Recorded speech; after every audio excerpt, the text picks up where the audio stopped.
maraming magandang lugar ang pwedeng matuklasan dito sa lupang Sinilangan.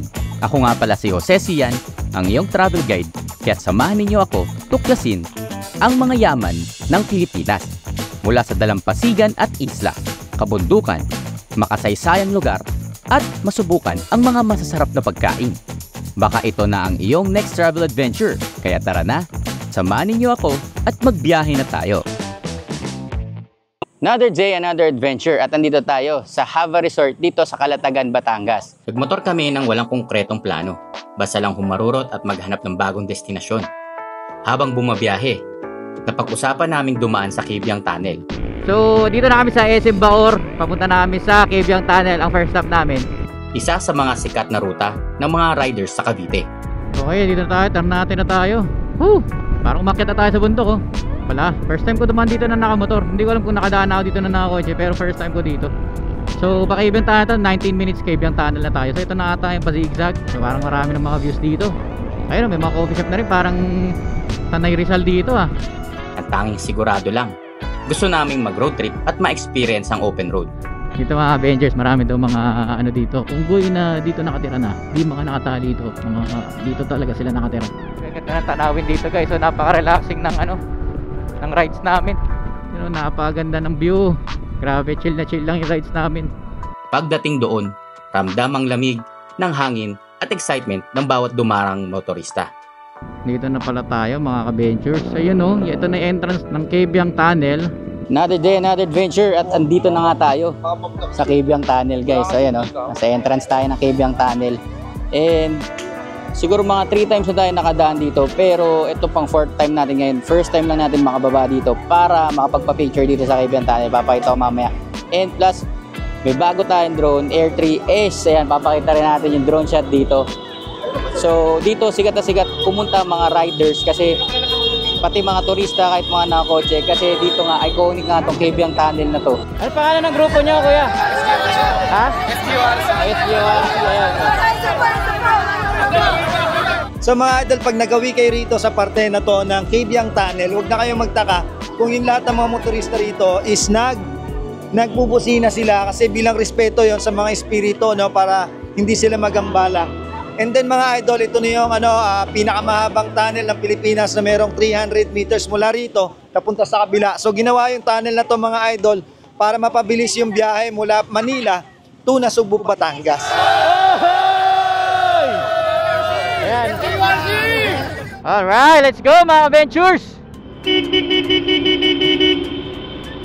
Ayan, so maraming mga riders na talagang nagbubusina dito. Yes to you adventures, mga adventure. Okay, so kakain muna tayo mga ka-ventures. Breakfast. Okay, so nandito na tayo sa kabilang side ng tunnel guys. Ang dami rin taong nakakapang dito. Siguro ito yung mga pabalik na.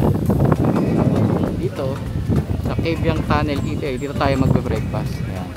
Okay, so dito tayo sa pagkalagpas ng Cabiang Tunnel. Ito tayo kakain sa Cabiang Eatery. Ito, mapapasilipis ito. Ito yung daanan. Ito na yung kalsada. So dadaan yung mga riders o motorista na galing sa Cabiang Tunnel. Dito tayo pumesto para din yung mga helmet. Ito kaya tayo. Lalagyan ng ano yan master? Garlic, fried garlic. Bisa yung manok nila dito guys, napasarap. Solid, wala pang sauce to. Harap.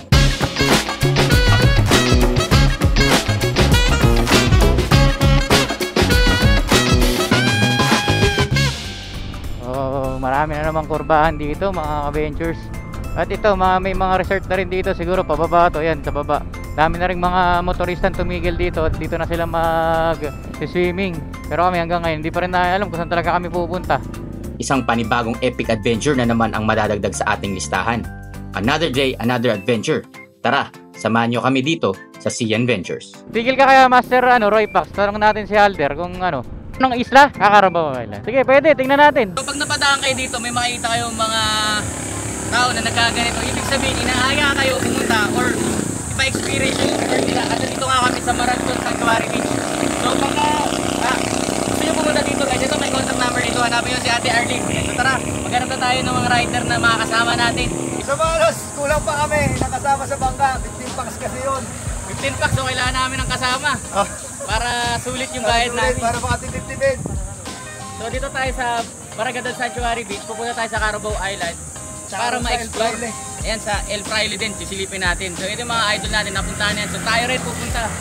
So mga Avengers, tara, hintayin natin yung mga kasama natin. So, sana may mamuha tayo. So titingnan namin kung saan kami mapapadpad, which is okay lang, at least adventure, di ba? Pero susubukan namin makakita talaga at mapuntahan yung mga magandang lugar dito malapit sa may Cabyang Tunnel. Hindi ko alam kung parte-parte ng liyan, pero grabe ang ganda. 4 lanes, tapos may bike lane na may gutter, or minsan may nakapark na tricycle. Ang lawak, sarap magmotor. Okay mga Ventures, update lang. Dito na kami sa Municipality of Calatagan, dito sa may Arco guys. Dito na naman tayo mga tropa. Kunain naman natin si Alder. Ano po yung babayaran dito ma'am? Sa mga ka-Ventures, 130 per head ang babayaran natin pag dito tayo pumasok. Pero syempre, hindi dyan matatapos ang trip. Napag-desisyonan namin, dumiretso pa hanggang narating namin ang Little Boracay. Another day, another adventure. Andito tayo sa Calatagan, Batangas. At nandito tayo sa Hava Resort, kung saan dito nakadako yung Iyoy and Iyay floating cottages. So dito kami pumunta or rumekta. Ito nga yung magke-cater para sa atin. Guys, ito yung tinatawag dito na Little Boracay. So, first time natin dito and may experience na rin natin ang Little Boracay. At pagdating doon, wala kaming ibang nasabi kundi sulit. Isang panibagong epic adventure na naman ang madadagdag sa ating listahan. Another day, another adventure. Tara, samahan nyo kami dito sa CN Ventures. So, ito pala yung entrance ng Havana Resort. Tapos ito yung mga itsura ng mga cottages. So isa dyan yung magagamit natin para pumunta dun sa may bandang gitnang parte nung dagat na ito. Grabe, napaka-accommodating ng mga staff dito. Well, nakaka-welcome talaga dito. Si nanay. Nanay, good morning po. Ayan. Hello po. Sir, pa-shout out. Ay, sige po, sige po. Radyo and Delia Floating Cottage po. Ayan. Meron din po, .com Group Floating Cottages. Ayan. So mga sinoutout nga nila yung mga cottages nila. Pagka gusto nyo pumunta dito, pwede nyo i-check yung mga Facebook page nila. So dito yung reception area. Dito tayo magpapalista at magbabayad ng mga fees. So magbabayad tayo dito ng 130 pesos. Bayad. Follow nyo ako guys ha. Follow nyo yung page ko. Lakbay ni... Pasyal ni CK. Ay, pasyal ni CK. Doon sa entrance po natin, kasama na yung CR doon, pagbabanlaw nyo, ang 7 to 4 po talaga yung tour natin. Sa for destination na yun, time management na po, nasa gets na po yung kung saan sila mag-stay. So iba-ibang location po talaga siya. Maligit ng dagat siya, sir, na may 4 na parts. Sandbar, Coral, Starfish, and Little Boracay. Tapos ba yung sunflower okay. kaya Sir, sa ngayon, sir, wala po tayong sun. High tide po Puro kasi. high tide. High tide ba ngayon? Ito po yung ticket, dumating na. Ito yung sa ecological po natin. Sa parking, so motor po 50, sa car 100, bus po 300. Dito, meron dito. Then, ito po yung sa entrance natin na 50 pesos. Dito naman sir sa entrance, kaya may entrance po kami, kasama na yung CR dito, pagbabanlaw nyo, ang CR na lang. Okay po. So, maraming salamat po. Sorry, hindi ko po nakuha yung pangalan niyo po, Ako nga ate. pa pala si Jane, ng Iyoy and Iyay. Okay. Thank you, Ate Jane. Thank you po.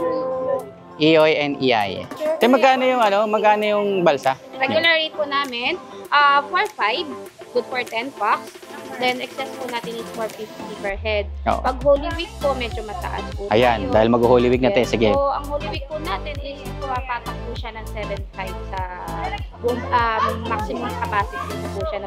At pupunta na tayo sa ating balsa. Pero bago yan, ate, pwede ba kami doon magbisa sa balsa o meron pong bihisan dito? Meron naman din sa dito ng isan. Meron din naman po sa balsa. May mag-intro tayong kwarta doon na pwede tayo mag-intro. Okay, sa balsa na lang tayo. Saan po yung balsa natin, ate? Ato ko, sir. Yung color green. Wow, ang ganda naman. Sa mga ventures, ito na pala yung magiging balsa namin. Another day, another adventure. Ito na naman tayo. Papunta tayo sa Little Boracay, mga ka-ventures. And ito yung view papunta sa Little Boracay. Grabe. Yes. So yun pala, papapansin nyo na ang beauty ng Batangas sa mga dagat sa Batangas. Yan, ang linaw talaga. Yung mga paborito natin puntahan, tulad na Masasa, yan, malilinaw din. Pero ito, mapapansin mo dito pala mababaw. Mababaw pa at malinaw. Yan, oh. So ito yung tinatawag na Little Boracay, mga ventures. At ito nga, ang daming ng mga balsa na nandito. So hahanapan lang tayo ng pwesto. Makakaligo din tayo dito. So if you like this kind of content, please subscribe to our channel and hit the notification bell to be updated for adventures like this. Okay, so meron dito mga floating na sari-sari store. May nagbebenta ng yelo. Ito, meron ding kape. So may cafeteria, may mga soft drinks. So pag kinapos kayo sa mga dala nyo or wala kayong dala at bigla kayo pumunta dito, at dito si Kuya para bentahan kayo. Okay? So syempre, expect nyo na medyo mas mataas ang price kasi ito, malayo pa pinanggalingan. Wala nga itong gasolina papunta dito, human power. Para makatulong din kayo dito sa ekonomiya or sa tourism dito. Ito na kayo bumili, di ba? Okay mga ka-ventures. So itong bangka na to, ito yung maghahatid sa atin papunta sa mga island destination or mga tourist spot dito sa Little Boracay. Kasi apat yung pupuntahan natin eh. So napapunta na tayo sa second destination ito. Ito yung maghahatid. Ngayon babalik yan para magsundo pa ng iba. Nalilipat naman doon. Kuya Jimel, ito yung lifeguard natin na nakasama natin dito sa balsa. So di pa kami kumakain. Anong oras na rin? Kasi nagpaluto kami kasi wala kaming dala. Medyo kamalian yun sa aming part. Pero pwede kayo magdala dito ng mga pagkain, soft drinks or kahit ano. Wala namang fee, di ba? Wala namang babayaran. Basta dala nyo na. Ngayon, medyo mas mapapamahal na kami ng onte kasi nagpaluto nga kami. Pero okay lang kasi no choice naman na kami. If you like this kind of content, please subscribe to our channel. Hit the notification bell to be updated for adventures like this. Woohoo! Summer na! Habang inaantay natin yung food natin, maligo muna tayo dito. Woohoo! Wala!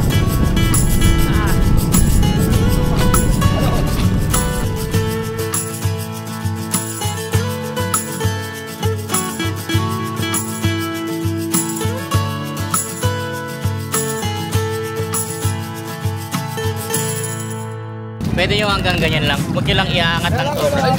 Ito yung tambayan kung saan kayo pwede makakita ng mga starfish. Ito marami. So guys, kung nandito kayo sa third destination, makita nyo may beach dito. Yan, ito yan. Kay Henry Sina Property. Dati pwede yan tent pitchingan, pasyalan, no? Yan, no? Ganda ng rock formation dun, no? Dulo ng isla, kung mapapansin nyo ito, dulong-dulo. Monte Maria. So ito, Mindoro na to. So ito na yung isa sa huli na pupuntahan natin dito. So hinatid na tayo ulit ng bangkero dito sa third spot. Ito medyo mas malalim na to kumpara dun sa mga ibang napuntahan natin kanina. Merong mga coral reefs dito, tapos pwede rin kayo mag fish feeding dito.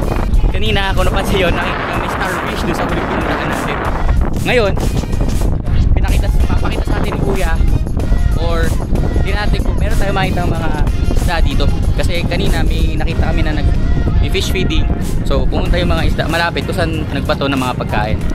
Okay, so tara, ligo na tayo. If you like this kind of content, please subscribe to our channel, hit the notification bell to be updated for adventures like this.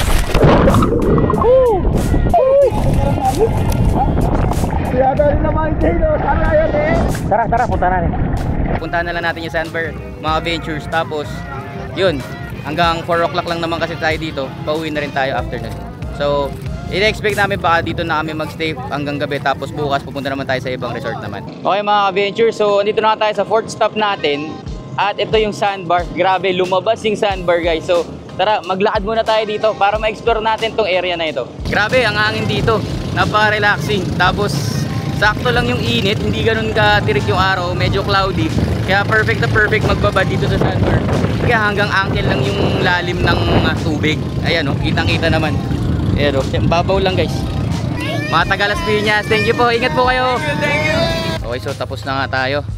Makikita nyo guys, dito punong-puno na dito. Dauan ng mga balsa. So ngayon dito tayo mag-stay. Hanap tayo ng pwestuhan. Ayaw tayo mag-overnight. Grabe. Yan ang buhay vlogger. Tingnan nyo. May drone, may bag. O, pag sobrang biglaan naman yung punta nyo dito, may mga bilihin din dito guys. Ayan. So dito yung parkingan ng motor. Dito tayo nag-park. Ayan. So sa tabi nung parkingan ng motor guys, dito may men's shower room. Sisilipin lang natin yung bakawan dito. So may magandang sight daw dun eh, or magandang view. So may mga restaurant sila dito. Ito yung Hava Restaurant. Ayan. Ito yung daan papunta sa bakawan. Ginagawa pa. So pansin mo lang dito sa hotel na to, parang ito dine-develop pa. So ito yung Hava Bakawan. Ayan o. Grabe, nakakatakot eh. Parang may tunog na ano. Grabe. Mga suso. Susong itim. Ayun. Ayun, ginagata. Ginagata pa. Oo. Tapos si Melvin na Kalatagan, lifeguard. Ayun, thank you Kuya Melvin at sinama mo kami rito para makita namin to. Hindi namin alam na may ganito. Sinadjust lang ni Kuya at tara na, nandito na tayo. Parang alam mo yung mga nasa parang pelikula ka. So ito Kuya, pwede ba nilang puntahan to? Opo, basta nakaano sila sa resort. Naka-entrance. Ah, okay. So kahit hindi sila naka-check-in. Opo, pwede. Ganda. Tapos sa dulo nito guys, ito may parang pa-square na dadaanan. So ito yung view deck. Hanggang doon pa to. Paikot. So paakyat na tayo dito. Papansin nyo, ayun yung doon tayo, di ba? Doon yung bangka natin kanina. Tapos ito yung dinaanan natin kanina. Ayan guys. Grabe. Ayun. Kitang-kita mo na. So view deck oh. May tugo pa dito. So guys, napaka-refreshing dito. Lalo ngayon, perfect na perfect. Yung tipong mga alas 4, alas 5, ganyan, punta kayo dito, bisitahin nyo. Pagkatapos nyo dun sa floating cottage, pumunta agad kayo dito para ganito, hindi sobrang init, hindi tirik yung araw, sakto lang, tas mahangin. Diba? Parang kahit yung akyat, hindi naman totally nakakapagod eh. Ito na, syempre kakatapos na natin, kakarating na natin. Dito natin sa EA Glamping. Ito, yung kwarto natin guys. 2 to 4 packs to, tas may electric fan. Kasi dito sa parte to, medyo mainit. So lalo pag summer na, ayan. Pero komportable naman kasi. Dito tayo mag-enjoy, pinaka-enjoy nyan. So mayroong video okay. Tapos may kitchen sila dito. Ayan, pwede kayo medyo magluto. May kabana. Ayan, may 4 na A-house.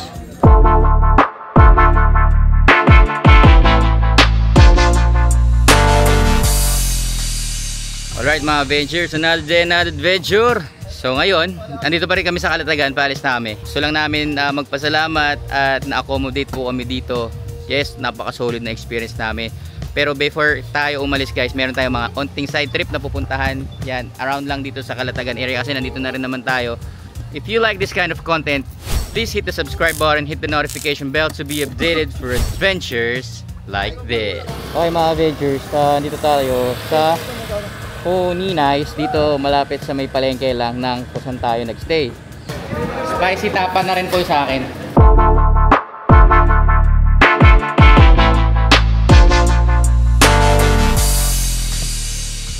So sa pagkakaalam ko, itong lighthouse na to ngayon ay active pa din. At isa to sa mga pinakamatandang lighthouse na nagawa dito sa Pilipinas. Grabe mga ka-ventures, tingnan nyo yung daan dito, napakaganda. Sa lighthouse tayo mga ventures. Okay mga ventures. So meron ditong babayaran 30 pesos ecological fee. Ayan. So dito magbabayad yan. Tapos doon meron din 50 pesos na babayaran papunta sa lighthouse. So rough road ang daan. Pero kayang-kaya ito ng 4 wheels. Kahit mababang kotse kaya. Lalo na motor kaya. Pansinin nyo guys. Ito advantage natin kapag sa ADB 160. Medyo kahit mga rough road talaga is medyo hindi tayo nahihirapan. Mali ka po ka. Grabe, ito pala yun. Ayan, so Cape Santiago 1890. So ang tagal na rin ito guys. Okay guys, nandito na nga tayo sa parola ng Cape Santiago o tinatawag na Santiago Lighthouse. Ito ay isang makasaysayang parola na matatagpuan dito sa Calatagan, Batangas. Ito pala ay itinayo noong 1890 sa panahon pananakop ng mga Espanyol. Kaya isa ito sa pinakamatandang parola dito sa Pilipinas. Isang Espanyol na ininyero ang nagplano ng iba pang parola sa bansa. Gawa sa ladrilyo at batong korales, kaya may kakaibang arkitektura. May taas na 51 talampakan, pero dahil nakatayo na ito sa mataas na lupa, umaabot na sa 88 metro at liwanag nito mula sa level ng dagat. Gumagana pa rin hanggang ngayon yung lighthouse na ito. Tumutulong sa pag-navigate ng mga barko sa Verde Island Passage at South China Sea. May bahay na matatagpuan at iba pang lumang struktura sa loob ng compound, ngunit may ilan lang na napabayaan na. Sikat na destinasyon ng mga turista dahil sa ganda ng tanawin ng dagat. So mga adventures, tara, pumasok naman tayo ngayon dito sa loob ng Cape Santiago. So ito na nga pala mga ka-ventures, second time na nga pala natin dito sa Calatagan, Batangas. Pero ngayon pa lang tayo papasok dito sa parola ng Cape Santiago. So mapapansin nyo guys, napakaluma na ng building. Mga ultimo kahoy, hindi na natin alam kung yan ba ay yung pinaka-original na kahoy pa. Itong nakatayo na to. Pero yung mga pinto, mapapansin mo parang lumang-luma talaga. Kaya tara, pasukin muna natin at i-explore natin. So, pansinin nyo guys, ito mga opisina to. Mga Avengers. Ito, mapapansin nyo, pagpasok natin kanina sa main entrance, dumiretso lang tayo at makikita mo tong pintong to. Sarado, nakapadlock. Ito kasi, ito na yung access papunta dun sa pinakataas kung saan yung pinakailaw ng lighthouse matatagpuan. Okay? Ito ay sarado para sa mga tourists para maiwasan na rin yung mga aksidente na pwedeng makamit. So mapapansin nyo yung struktura ng mga building dito guys, napakaluma na talaga. Ito yung view dito sa labas. Ayan napakaluma na talaga Para sa akin parang hirap pumunta dito pagka gabi. Ito kwarto ng boatman to. Ano nga naman to? Talagang pulbo na yung Mapapansin mo rin yung mga struktura dito. Ayan, medyo ayan, ginagawa na lang ng paraan. Pero talagang lumang-luma na. Ang pinaka nakakatakot lang dito guys, kasi biglang magsasara yung pintuan sa likod. So, ito, yung mga lumang klase ng bintana, tingnan nyo naman, no? Hindi na nga masyadong gumagalaw, wala nang player. Ito, may isa pang second keeper. So, may mga parang, ito yung mga parang ano ng mga namamahala dito, or siguro dati, ito yung mga opisina. Ito, may picture pa dito. Ito, mga recent na lang to. Mga sundalo, mga ka-Ventures, mga pumunta dito, tapos kinabit na lang yung frame. Kung hindi ako nagkakamali mga ka-Ventures, ito ata yung ilaw doon sa taas ng lighthouse. Baka nagpalit sila o baka ito yung lumang ilaw na nandoon, or baka papalitan nila ng bago. Hindi natin sure. Kasi yung may ibang parte dyan, wala nang bumili eh. Parang pumutok ito, wala itong laman. Ito meron. Grabe, ang laki no? Ang layo din ng mararating ng ilaw. Tulong na rin sa mga barkong dumadaan dito. Alright mga ka-Ventures, so ito na nga, napakita ko na sa inyo yung napaka-historical place dito sa may Calatagan, Batangas. Isa na to sa pinakamatandang lighthouse na matatagpuan dito sa Pilipinas. Kaya kung ako sa inyo guys, pag nandito na kayo, 50 pesos entrance lang, pumunta na kayo. Madaanan nyo at makita nyo. Kasi meron tayong mga lugar na pwede natin matuklasan, di ba? Pero isa na to sa pinakamalapit, may historical place to malapit sa Metro Manila. Kaya kung ako sa inyo, kung pupunta na rin kayo dito sa Calatagan para magbakasyon guys, may onting history, makikita nyo na agad yung Calatagan Lighthouse na to. Grabe, napakaganda. So if you are interested for this kind of contents mga ka-Ventures, please subscribe to our channel and hit the notification bell to be updated for adventures like this. Paglabas mga ka-Ventures, meron ditong Coast Guard, yan, na helicopter.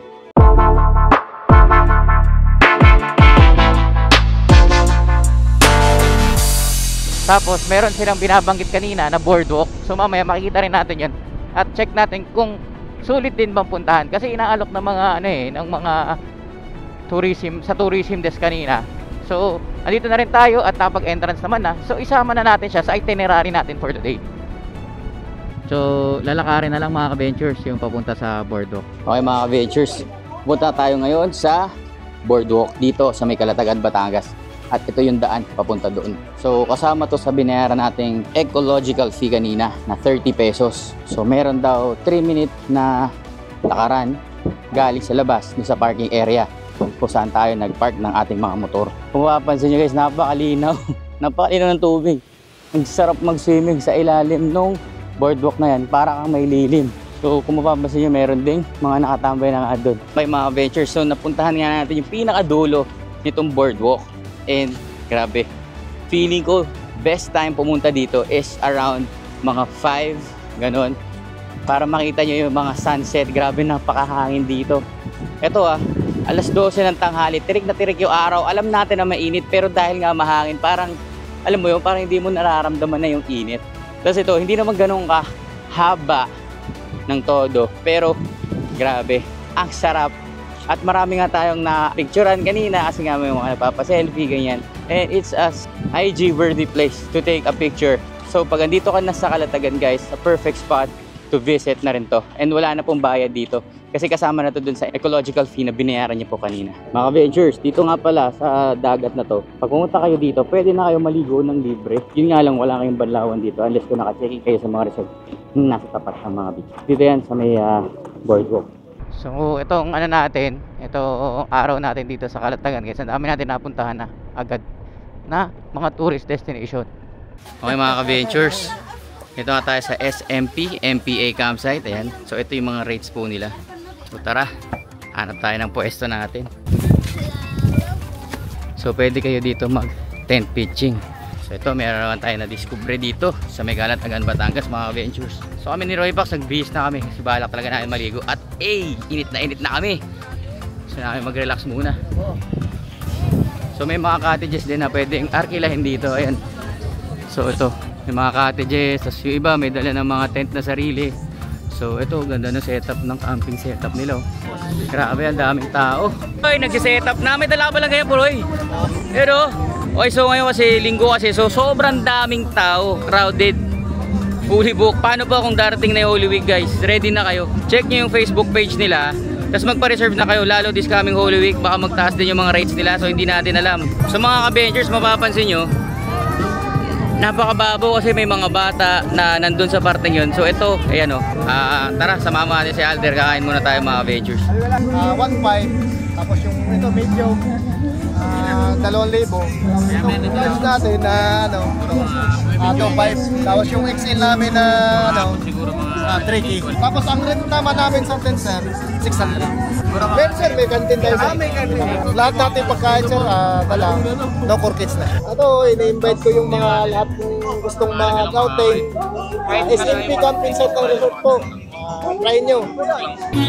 Sa mga Benchers, ito yung sinasabi nilang kantin.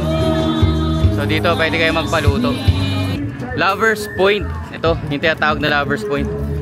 So pag pumunta tayo dito sa lugar na to, pwede kayong dito mag-selfie sa mga rock formations dito, tulad nito. Okay mga Benchers, kain mo tayo lunch bago tayo mag-explore.